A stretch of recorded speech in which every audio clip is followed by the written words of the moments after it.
You're watching Coin 6 News at 10 on Portland CW. I'm Liz Birch. Wayne Haverly has the night off. Protests were not limited to Washington, D.C. today. One group of armed protesters showed up in Salem this afternoon, echoing some messages heard among those who stormed the U.S. Capitol last week.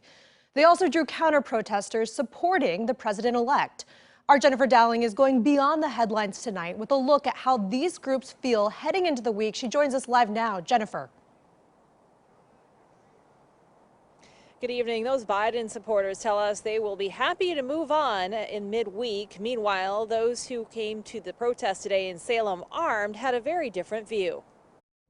There is no real plan, just to show up and show the people across the country that there's people that are willing to stand up for their rights. A handful of armed supporters showed up at the Oregon State Capitol Sunday. We're seeing a lot of cancel culture stuff that is keeping people away from standing up for their own personal beliefs. Ace did not want to give his last name, but he told us that he wasn't there in support of Trump, instead coming out to protest the government in general. We're just people that are here to peacefully protest. We're not obviously railing against the fence or trying to rip the boards down. That's not who we are, and that's not what we want to do. We're peaceful. Kathleen Schramm showed up to counter-protest. My sign is white supremacy is terrorism, because it is. She told us that she was relieved the Trump presidency was coming to an end. I am just so grateful he was elected.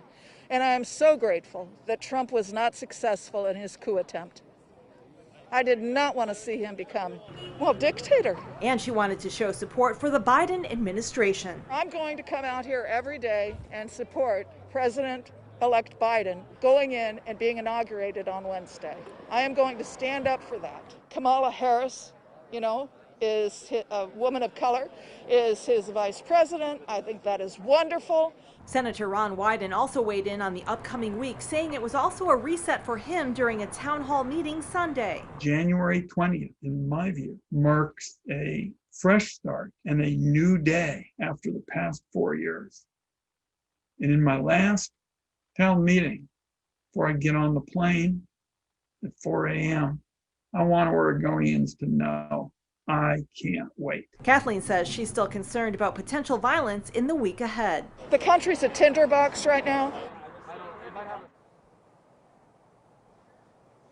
And that protest in Salem this afternoon wrapped up peacefully at around 2:30, and police in Salem, along with the Oregon State Police, have told us that they will be beefing up staffing levels and be on high alert this next week in the days surrounding Inauguration Day should larger or more violent protests develop.